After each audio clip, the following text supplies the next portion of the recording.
Okay, welcome back to Mystical Sisterhood. This is Maureen Spielman, your host. I'm back today with Mary Burg. I don't even have a bio to read on Mary because I know her fairly well, I'd say. Mary, I met you through my sister, Kelly Sanders, and the two of you live out in Denver. And I think one morning when I was visiting Kelly a few years back, I had a curiosity about you. And so Kelly put together, it was like a 6 a.m. coffee, and we met back Yes. by her fire pit. And it was just a lovely morning, Mhm. a couple hours, just a juicy conversation right off the bat. And then I went and did, I may have been doing at the time my coach training, but when I finished, I just want to welcome you as a seasoned life coach. And there's other reasons you're here today, but I hired you to guide me through the process of setting up my business, and worked with you for quite a few months to really dig deep, dive deep, because I was taking it so seriously. I didn't want to leave many stones unturned in that process. But I'll say thank you today Mhm. for helping me launch my career in coaching and where I find myself today. Wow, well, thank you, and what a wonderful gift it's been to just be able to be with you on that journey. And that was a wonderful morning. And you and Kelly have such an amazing sisterhood that it seems fitting that that's how we met. Yeah. Oh, definitely. Yeah. Yeah. And I also, Maureen, just want to thank you for creating the Mystical Sisterhood. I feel like it's all these people that you've invited to the table have come together, and it's like we're at a party solving a giant jigsaw puzzle. And only it's not one of those jigsaw puzzles where you can start with the flat edge and start to build the boundaries and then everything fill in. It's like this infinite jigsaw puzzle of the mysteries of the universe, and it expands to infinity in every direction and in multi dimensions. And we're all just coming and saying, here are some pieces that I have Oh my and that gosh. I could share, and I don't know if it's true or not, but this is what I've experienced. This is what I think might be true. And just all building this picture together. And it's just such a Oh delightful my gosh. Thank you for enterprise. the Yeah. visual, the vision of that. And it's true because it's pulling in, everybody has their different kind of specialty, their experiences, what, like you're saying, what they're bringing in. And it feels like it's, as I've watched it grow, it's pulling in some mystic, it's pulling in healing, then it's got the application to our lives, whether it's in parenting or, you know, all these different uncovering of the spaces that we can actually use these tools. Like it's, Yeah. and I was saying to you before we started, I rarely record two in one day. And I met with a yoga instructor this morning, but that's what was coming together in my mind. Because as I go through the process of this podcast, bringing it into the world, I don't see a lot before it happens. I almost Mhm. am, as it occurs, it's coming together, and then I'll see. And it's so similar to the puzzle pieces that you're saying. And I was just saying to Betsy, who I interviewed this morning, that it is by bringing in people to talk about the different ways they not only use it in your life, use it in their life, but maybe also teach it in their life. Mhm. It Mhm. could be just utilize it in their life. But the more times we hear it, it Yeah. allows it to go deeper into maybe one particular person, or just it's just amplified in different ways, or Yes. it's like a ping that goes out into the universe, and it's sometimes it gets absorbed. I mean, I know that you're Yeah. a big study of the universe and energy and all of that. So And well, and the other thing that I think is so valuable about what you're doing is that, and you and I have talked about this many times before, that there may be hundreds of people out there who are delivering essentially the same message, but for each one of us, there's one voice that we can, that will really hear the message. And so you bringing all these voices makes it that much more available to everybody, all of us out here, to come in contact with the voice that resonates in our being and really gets the message across. So it's just lovely. Yeah, I love that. I love it. It makes me think of, well, I'm already thinking of a question, like, have you found that in your business? But it's really your business and life that for you, if we're just focused on you, that message or that friendship or that it gets to the right people. They come to you. And I know you're a big believer in the trust of the universe. Is that? Yes. I feel like that's one of the principles you kind of live by. It is. And, it's also something that comes up in my work with clients a lot. And again, it's something that you and I talked about a lot, that when people are starting their own businesses, especially entrepreneurs, and they're thinking about how to market. And, one of the things I always encourage people is just speak your own voice, because there's someone out there who's looking for the Maureen channel. They're dialing their radio and it's all static until they hit Maureen's voice. And those are your ideal clients. Your ideal clients are going to resonate with your message. You don't have to worry about how to find them. They're looking for you. And when they hear your message in your authentic voice, they'll be there. And I absolutely trust that. And I've seen it time and time and time again that it's no longer a leap of faith. It's just something I know. Right. Right. It feels like vibration. Yeah. An energetic vibration. It is. Yes. I really truly believe that. Yeah. Yeah.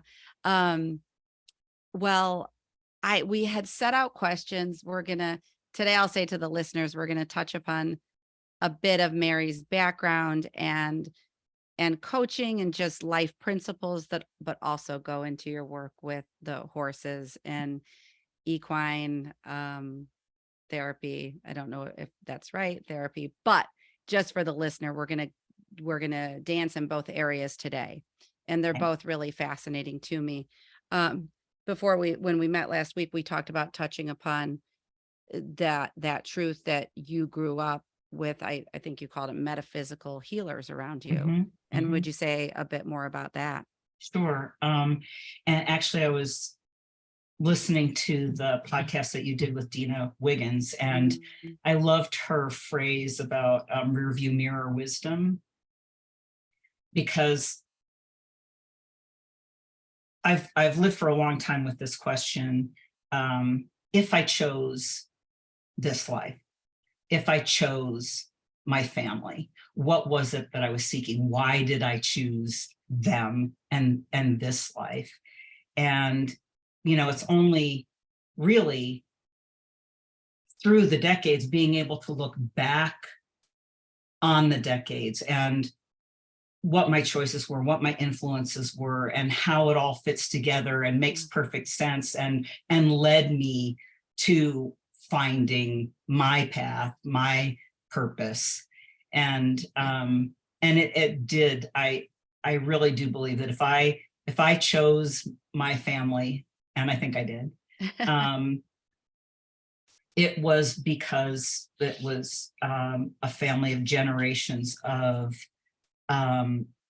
just very powerful, masterful, spiritual, metaphysical healers. Wow.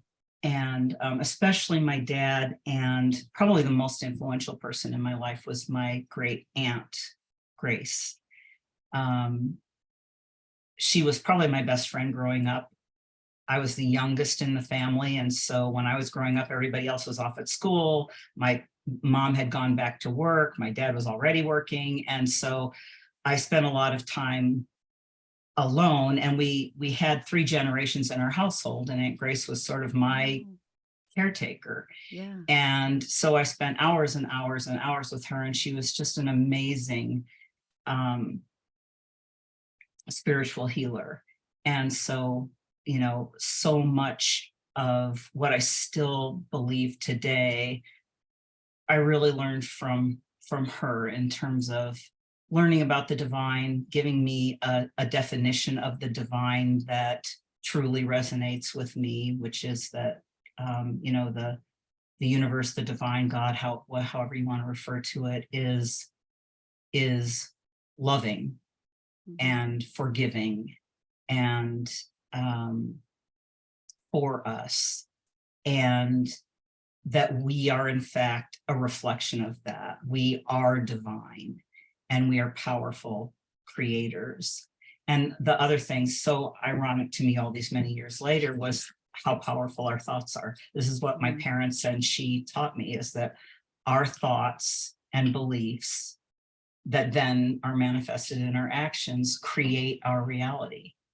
And that we need to, they probably would have said guard our thoughts, not in a hyper vigilant way, but in being aware of what our thoughts are and not attaching to and believing everything we think. Yeah. Wow. And really cultivating an awareness of our thoughts, because they really do create our reality, and we get to choose our thoughts. And that choice, is also so foundational to coaching. So it's just, as I look back, it's ironic and wonderful that this was sort of my grounding in life from the time I can remember. It's astounding. I'm sitting here, I knew some of this. I don't think I've ever known about your Aunt Grace. It's super impactful. I don't think that many people can say that. And so the fact that became your foundation and it ended up being really the foundation of your life's work is incredible. Isn't that amazing? Yeah. It's amazing. So I love that. And you can only really see that in the rear view, like Dina said. I wasn't aware of it at the time. It was just my life. It was just my environment was the water that I swam in. And it, fast forward 40 years, and the lineage of coach training that I was in is saying we're all divine beings and our thoughts create our reality. And it was like, wow, okay, this is like a homecoming. Yes, I imagine. I know, because you had spent years. That's one of the things I was wondering if you would talk about today, but you had spent years in the ecology field. And how many years did you spend in that? And did you find, were there qualities of this coming through even in that work? Yeah, in fact, it's another sort of pattern that I see in my path, was starting with the metaphysical and then going to the world of science.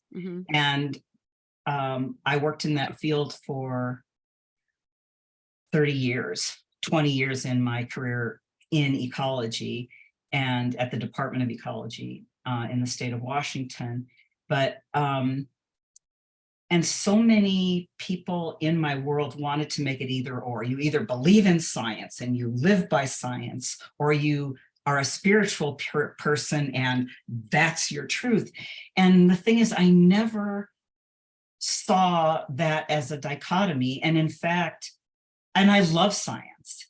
And to me, science has a very particular function. And it's a gatekeeper. It says we're only going to admit as fact those things that we can measure and test and prove before we allow it into, this little fenced in area that we say is fact. Truth. And so many people want to say that until it's proven, it's not real. It's woo woo. It's whatever. Well, think about it. 20 or 30 years ago, acupuncture was on the woo-woo fringe. It was like, oh, right. Yeah. Meridians, chakras. You're right. Yeah.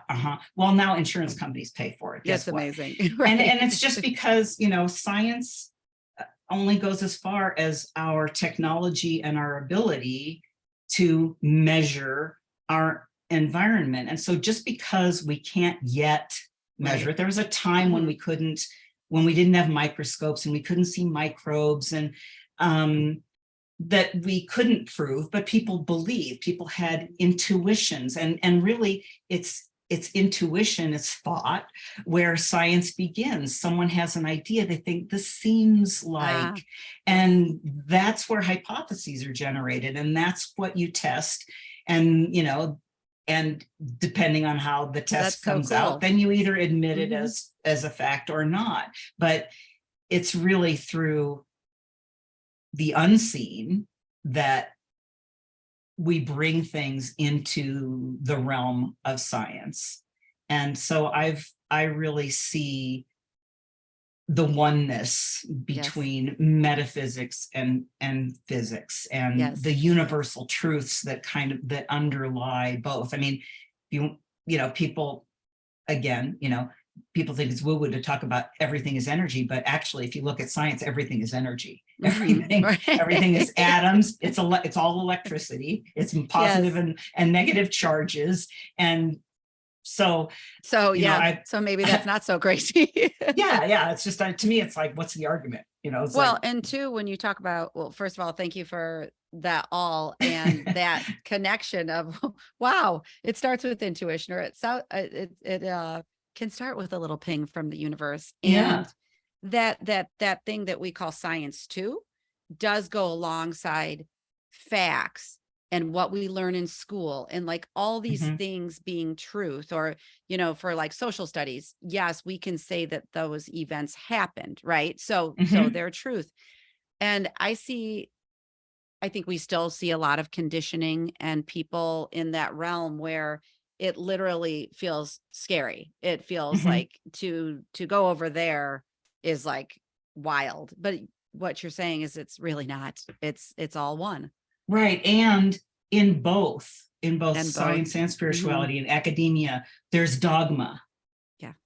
In both. And, you know, I have a dear friend who's part of my sisterhood, and she calls herself an atheist, and, you know, science is, she lives and breathes by science and reason. And I just say, well, you know, just make sure you don't make science a religion, you know, because there's as much dogma in the academic and scientific realms as there is, you know, in spiritual and religious belief systems. So and it could be comfort zones, right? If you've never experienced something before, you don't know what it feels like. So but that's why these conversations are so good, because we can talk about it.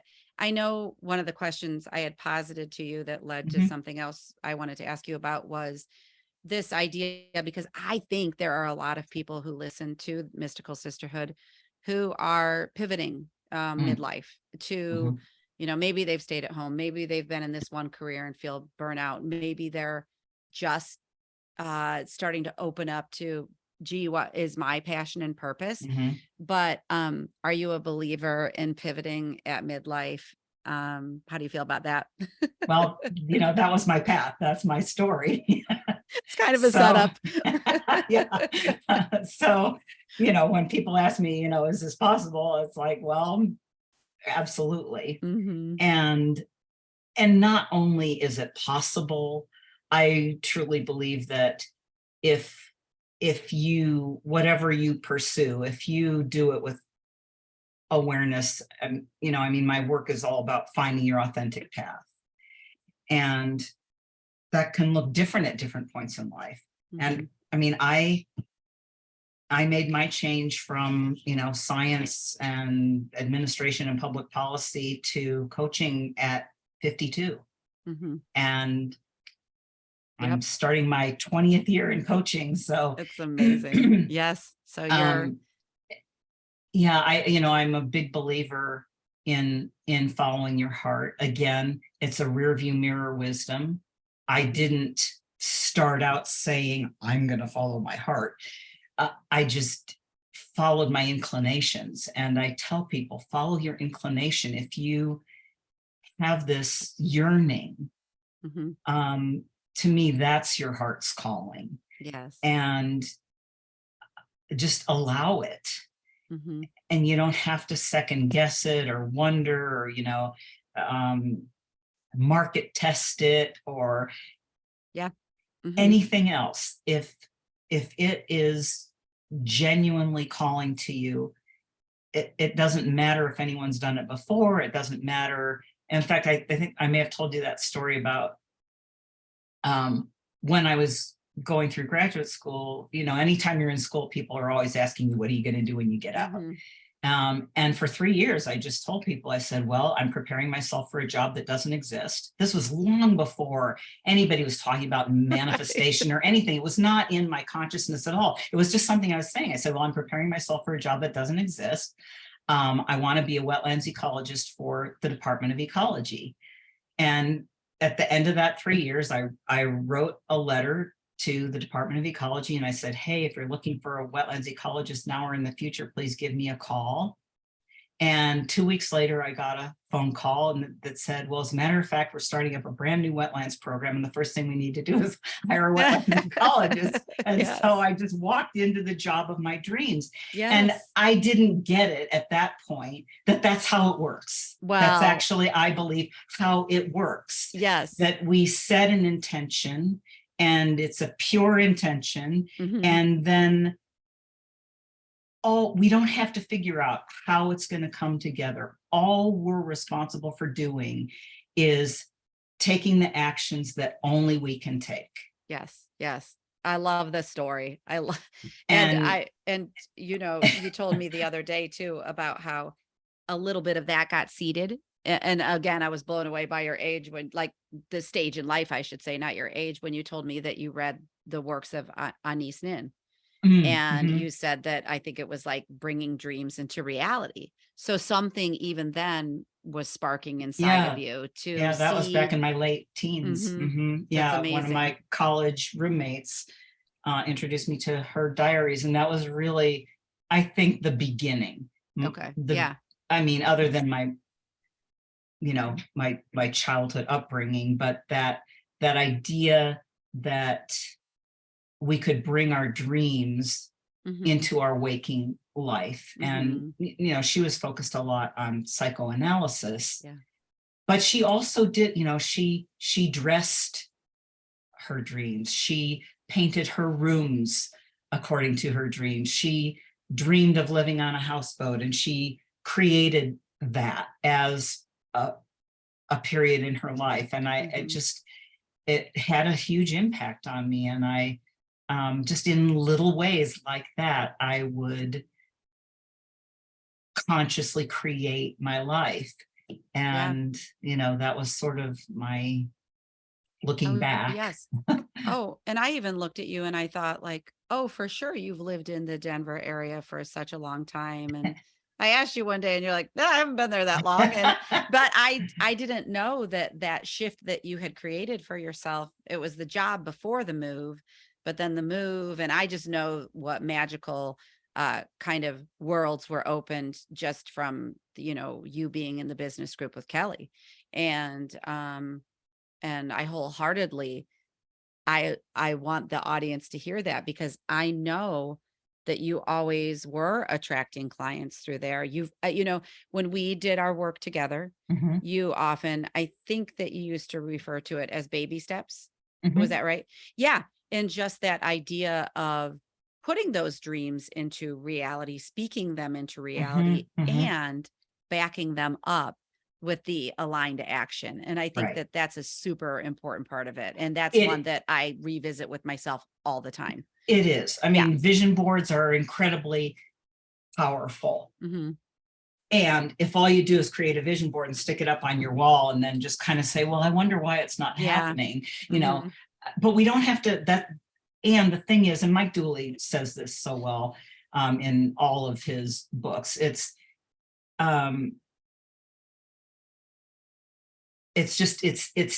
we don't have to figure out all the hows. He calls them the cursed hows.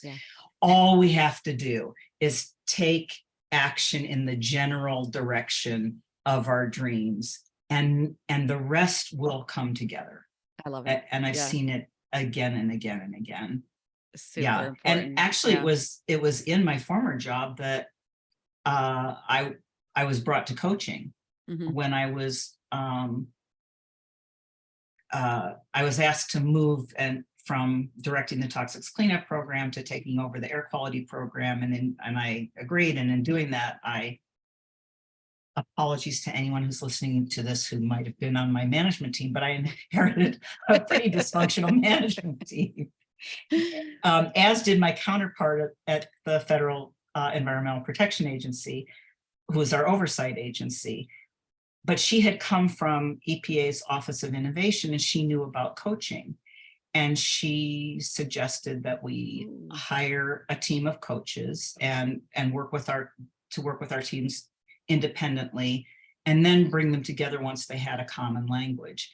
And I had always been interested in personal development and organizational development, but I'll tell you, the transformation that I saw in our organizational culture and the animosity that those coaches had been greeted with the first time we got together, and then a year later, one of my managers saying to one of the coaches, "Catherine, can you stay on the line? I need you." Wow. Was like, Mm-hmm. wow. Mm-hmm. So, Yep. you know, when I got to the point where my dream job was no longer my dream job, you know, I hired one of those coaches, and I spent a year Mm-hmm. with her looking at everything I thought I ever thought I might want to do.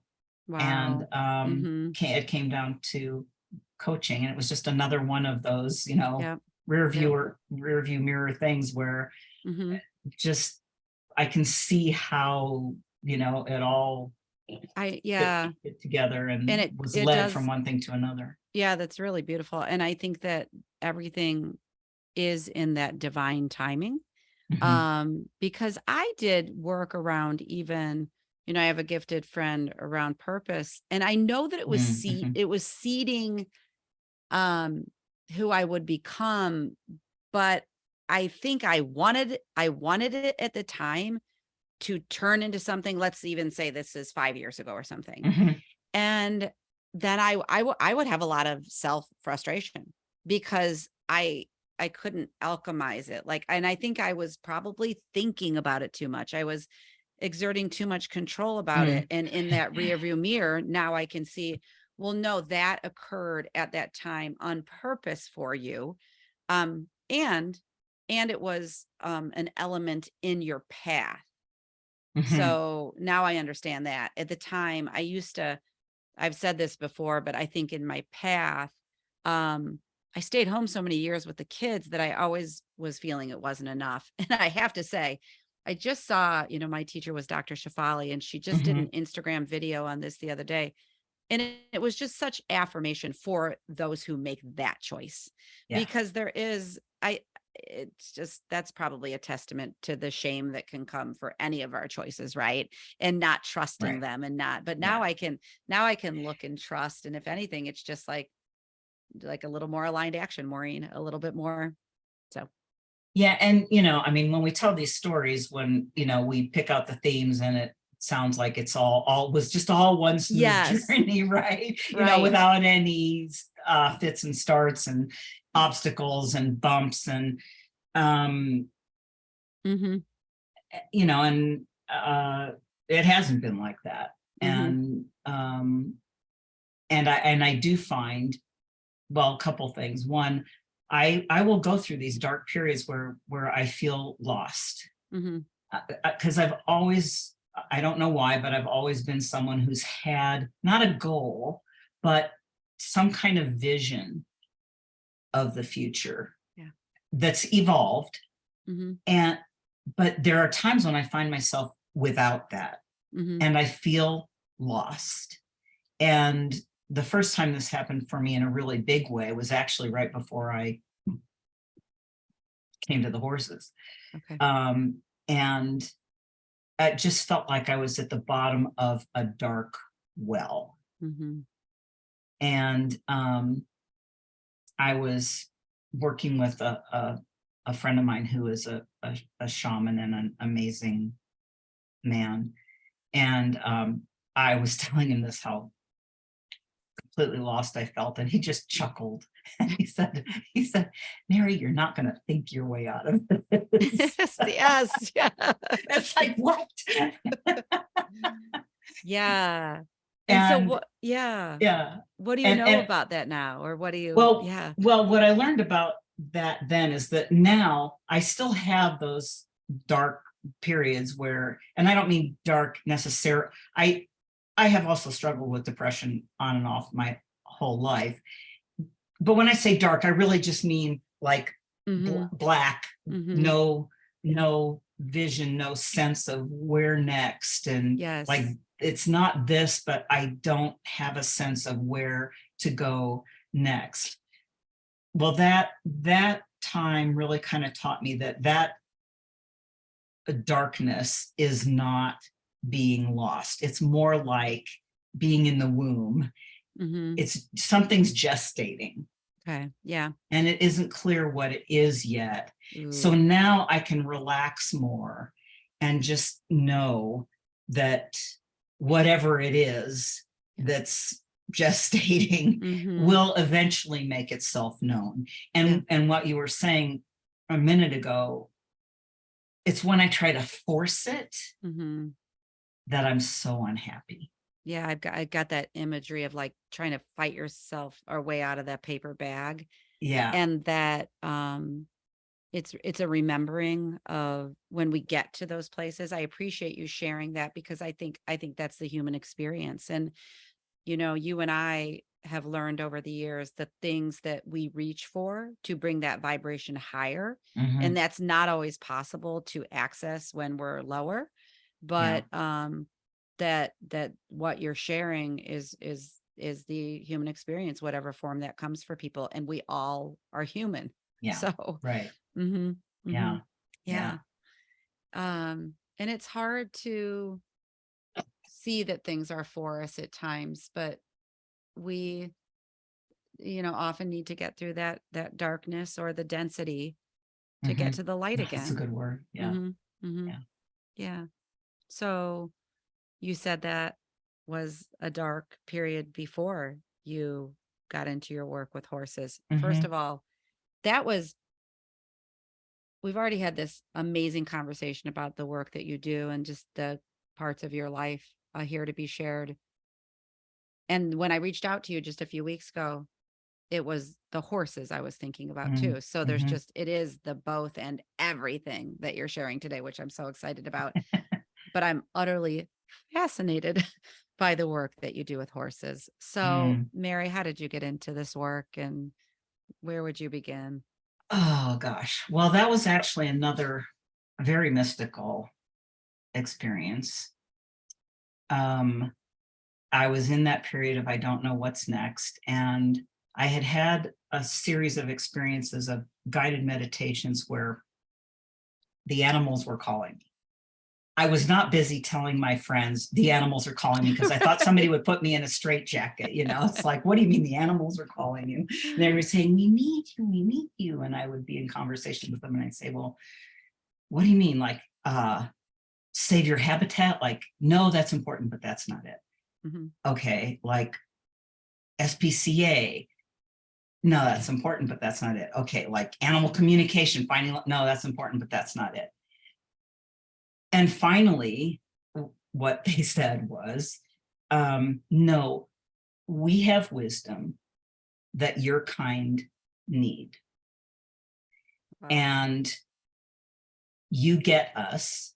We're going to speak through you. It's not about you. No, it's not you adding something. It's you just being the vehicle for our wisdom to come through. It's like, oh, great. What do I do with that? Yeah, you're the conduit, but you what don't know. Yeah, what do I do with that? Right. Yeah. And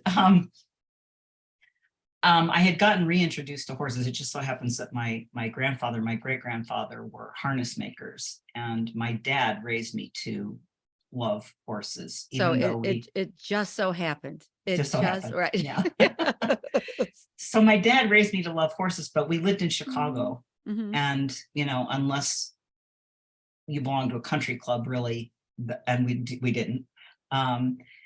That's how I would have ridden horses. And so I, you know, had a few experiences at summer camp of riding horses, but I never really got to be with horses. And then my first coaching partner bred horses. And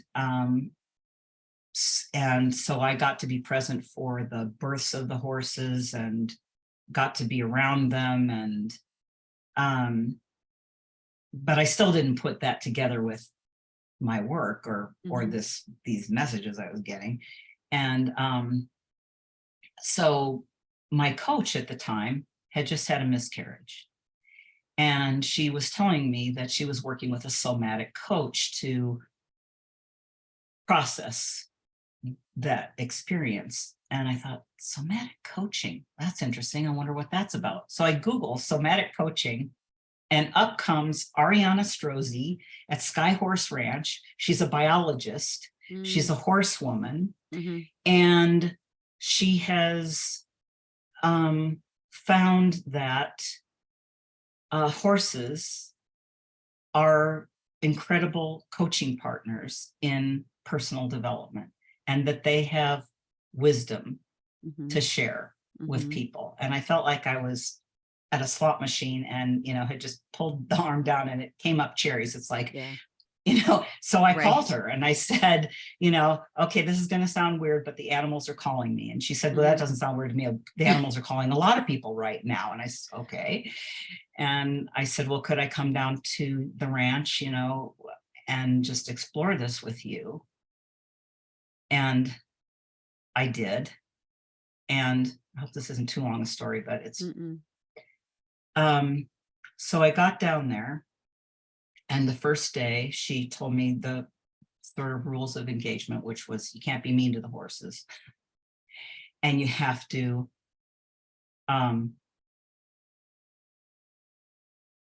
say whatever it is you're thinking, because the horses demand that whatever's going on inside be apparent on the outside. They demand authenticity. They require that you be congruent inside and outside. So what would be an example of that? If you're scared, say you're scared. If you're sad, say you're sad. Don't try to pretend, because to a horse, they don't have any judgment. If you're scared, you're scared. That's okay. They understand fear. That's amazing. What's dangerous is if you're pretending, because a predator pretends. And so if you're pretending, you're dangerous, and they would just as soon not be with you. Okay. And they're also very, they're incredibly perceptive. I mean, they can read us like a book, because their survival requires on being able to read the energy and the intention of other beings. And they're also very opinionated. They're not in a judgmental way, but they have opinions. And if you pause and slow down and actually tune in and listen, they will absolutely tell you what they think through their actions. And it's hard to explain. It's not like Ouija horse that if they do this, it means that. Right. But in context, it's so clear. Yeah.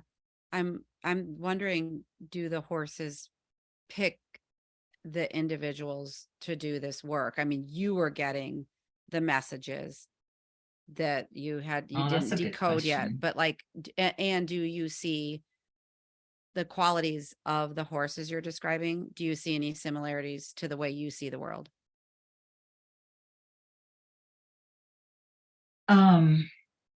Well, in terms of who chooses who, I don't know about in personal development whether when we're operating in a personal development situation, if there's more than one horse, we like to have, whatever horse wants to work with the person come forward, volunteer. Okay. Ooh, and cool. And if there's only one horse and the horse isn't interested, then it's a no, thank you, and we just don't. In the bigger context, I think that one of the reasons that makes horses so special, to me at least, is that these are wild beings. I mean, we do have domestic horses, but they are originally wild beings, and somewhere in our history together, a horse decided that a human was worth partnering with. Yeah. I mean, there are other equines. Zebras you don't domesticate a zebra. Zebras have Mhm. absolutely no desire to partner with a human being. But for whatever reason, Yes. horses, I do believe, have chosen us. Ooh, wow. You were talking about, when we were talking last week about this, about their biology and the Mhm, some of the science roughly mhm, that's been done around their mhm. hearts. Yeah. Mhm, There's a group called the Heart Math Institute that, mhm. and they don't just look at horses. I mean, it's mainly looking at humans, and they've done a lot of really excellent science and found that the electromagnetic um, generation of the heart is much more powerful than the brain. Mhm. That there's more messages going from the heart to the brain than from the brain to the heart. Ooh. That's for the horses or for For humans. for humans? Yeah, for humans Mhm. and horses. And so that and the and I'm not a heart math expert, let me just say that Yeah. right now, but how I understand it is that one of the aims of heart math is to bring our hearts into a coherent rhythm, because there's a certain rhythm that is associated with calm and joy and well-being, lowered heart rate, um, increased endorphins, all kinds of things. Well, it so happens that um, the human heart can be measured about 8 or 10 feet all the way around us. A horse's heart energy, electromagnetic energy, if you hook them up to an EKG, is about 5 times ours. Mm. And Wow. horses just so happen to um, have a congruent heart rhythm. Oh, wow. Mhm. So imagine when you imagine a human standing next to a horse. We're really standing heart to heart. Mhm. And there's this enormously powerful heart energy that is in this congruent rhythm. Yes. And when humans come in contact with that rhythm, we are influenced by it. Mhm. And I've so many times, and before I knew about heart math, I would always just be amazed, because I've seen men and women walk into a round pen with a horse and tears start Yeah. flowing from their eyes. It's just like this heart opening. So there's that. Yeah. In terms of what makes them great learning partners is just getting us out of our heads Mhm. and into our hearts. I always say that for the first 40 years of my life, I lived from the head up. It was Yes. all the Mhm. reward was all in having the right answer and using your powerful brain and all that. Yeah. And that coaching got me into my heart. It got Beautiful. me in Mhm. dialogue with my Mhm. heart, to actually Mhm. where it was actually something that I could say, okay, tell me, Mhm. and I Then you be could Yes. listen. Yeah. It was the horses that got me into my entire body as uh, a place of wisdom. Yeah, that's amazing that they taught you.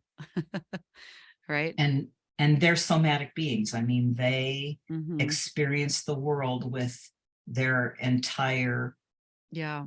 being. Mhm. And one of the things that you learn if you train to partner with them in any kind of human development. You mentioned equine therapy. The horses are the same no matter what the modality. The horses just are who they are. And the wonderful thing about it is that in partnering with them, you can take it into any domain, Yes. whether it's horsemanship or psychology, therapy, even physical healing, hippotherapy, or coaching. Mm, And the particular brand of training that I had was called equine guided education, where the horse is the guide. The horse is not a tool. The horse is a partner, and not just a partner, the guide. mhm. Where you really look to them for their insight. Okay. Yeah. Would you be able to break down for me and the listener, um, like who comes to you to then engage in the equine guided therapy, and what does it look like when you're actually working in a session? Really the same people who would come to you for coaching, anyone Mm, who's interested in personal or spiritual development. mm-hmm. Now let me just say, I wish I were offering it right now. Yeah. I offered it until we moved here to Colorado, and I hope to do it again starting in 2024. Mm-hmm. And it looks like any other coaching session, except that the client is in an enclosure with a horse, with a little bit of training in how to be safe around a horse, and how to, and that's also, I'm looking out Yeah. to make Mm-hmm. sure that person is safe. I'm trained to know when the horse is concerned, Yeah. and when it could um when there could be a safety issue, Mm-hmm. although it's rarely anything dramatic. Mm-hmm. But and so it's really a three-way conversation. The horse is there for the client, the horse is there with me, and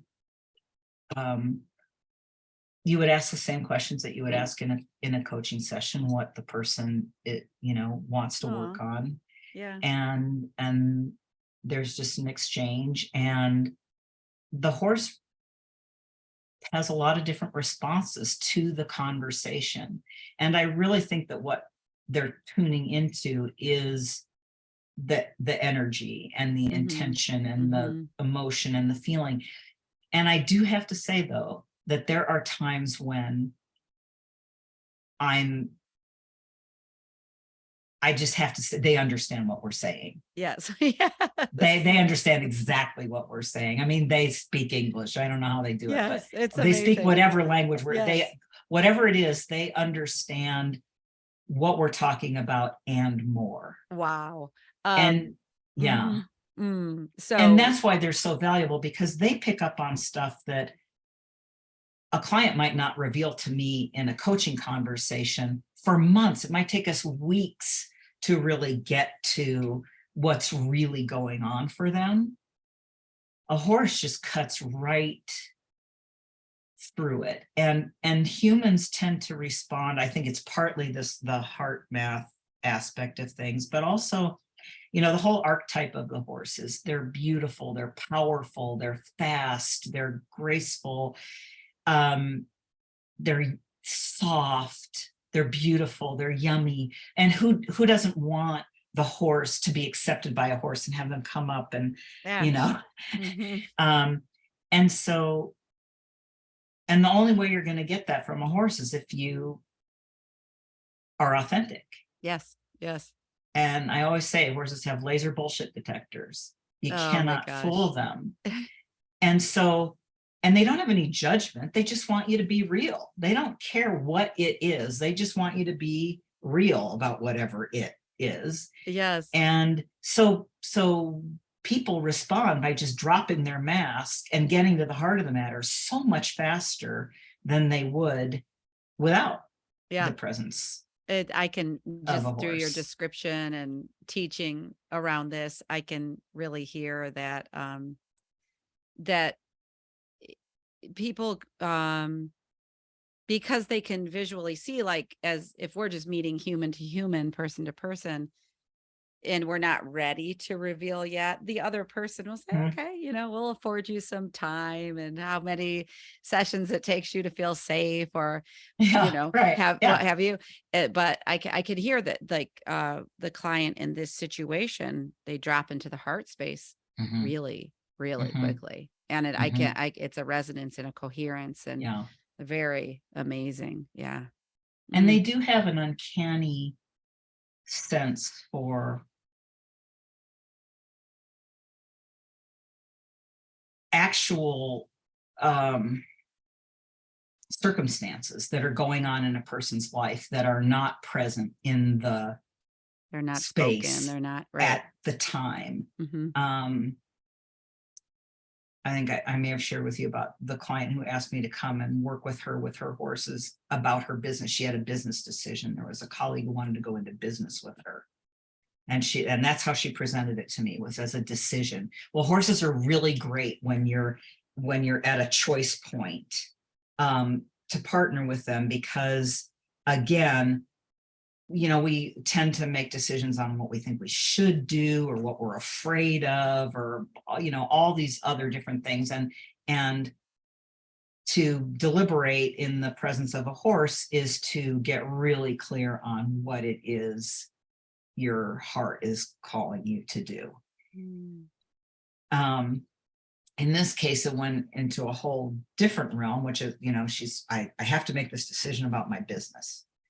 And she had two horses and she wanted to work with both of them. And one was to her left and one was to her right. One was a buckskin and he was just there, steady Eddie, holding the space.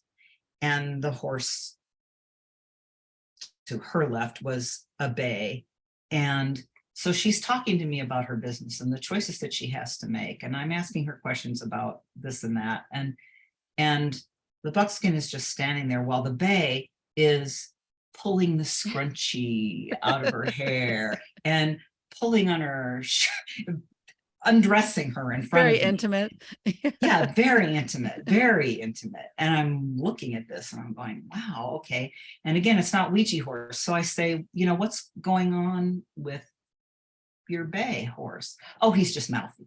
And I said, well, over here, it kind of looks like he's undressing you. And she was like, okay, now what she's willing to share is that this business decision that she's working through is actually a romantic decision. Mm. And it's about whether to leave the buckskin, who represents her husband, for the business associate who wants to be in a romantic relationship with her. Well, she had no intention of sharing that with me.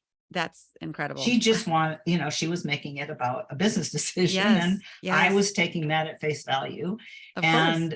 But in the presence of the horse, it's like, Ooh, yep. Hmm. now I Hmm. can't explain to you how that came about. That's incredible, It's a though. mystery, That's you why know. this, I know this is part, because we've never really talked deeply about your work with the horses, and they're, But that's it's, the magical aspect of it, is just there's yes. some deep knowing and intuition, and they Mm, will do whatever it takes to somehow express, reflect to you yes, what the yes. real issue Yeah, is. I love it. And it's just staggering. Uh, right, because you were saying the thing about zebras, but you said the other day no one's domesticated them. So Yeah. there is a magic here. And doing Yeah. the full circle to our puzzle pieces, Yeah. the horses certainly get a few. Yeah. Yeah. Yeah. Oh my Uh, gosh, you know, Mary. who knows how it works, but I know we're, that's a mystery. And that's it. To me, it's okay that it's a mystery. It's a magical yes. experience to witness and Oh, be a part of. so yeah, kind of as we we finish up today, what is it that you feel when you finish the session for the most part with the horses? Like, is your heart so full? Oh, yeah. Do you just feel, oh, just it's otherworldly? Mm-hmm. Gratitude, just that I've just experienced, that it's just sort of a once in a lifetime kind of experience, and they're never the same.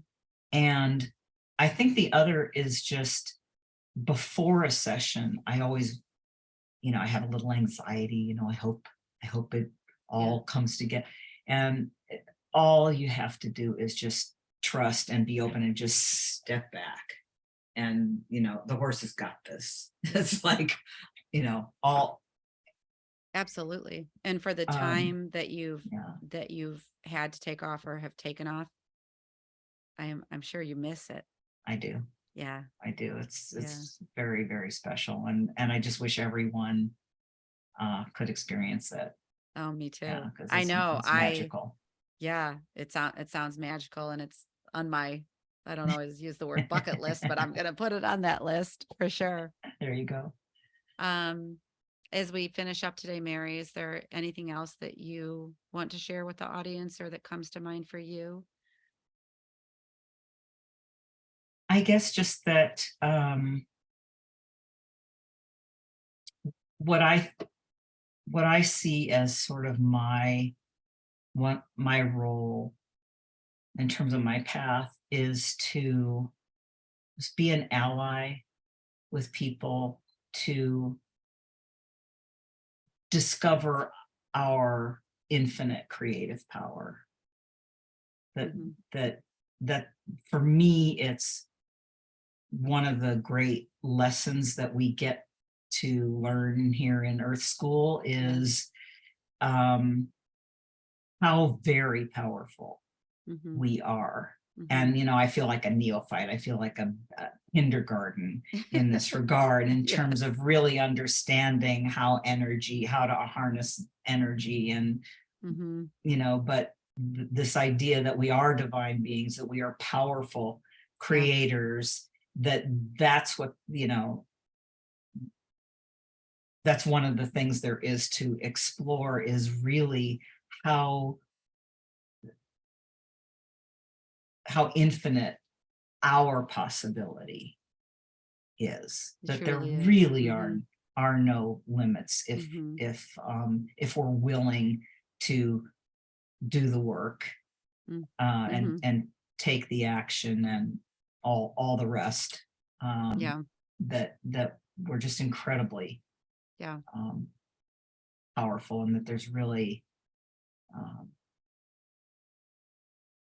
so much more that's available to us than we normally allow ourselves to believe. Oh, I think that's true. And I'm grateful for your ability to be such a clear channel for that message. I do think you really say it so clearly that it just, I don't know, it rings true to my ears. And it's so full of possibility and hope for what is to come in our lives. I mean, the shifts that you've taken in the last 20 years is just like, it's so incredible. And you're only just beginning. That's right. And the shifts I get to see and what other. Oh my gosh. Absolutely. Just, and before you share where to find you, is that I really appreciate your sense of playfulness too. Oh. And I think that that's when we can open ourselves up to that conversation and that field of infinite possibilities, it becomes the playground, and it becomes, I think Heather Hansen said, the sandbox, and just a place to play, because it's so important to bring in those elements too, that light and the levity. And yes, it's fun. That's another gift of Mike Dooley, is he's so playful. Yes. And, I'll definitely put a link to his work in the show notes, because I love him and his notes from the universe from Tut. So yes. Okay. Well, Mary, where can listeners find you? MaryBurg.com. Okay. All right. Yes. Great. Thank you so much for being here. Thank you so much for having me, Maureen. It's You're been a welcome. delight. Yeah, I love to be with you. yes, me too. And thank you to the listeners for being here. If you know of anyone who would benefit from this episode, please share. And yeah, we'll see you next time. Thanks for listening to this episode of Mystical Sisterhood. To learn more about my one-on-one coaching programs or join the Mystical Sisterhood membership, visit maureenspielman.com or mysticalsisterhood.com. Thanks so much. I'll see you in the next episode.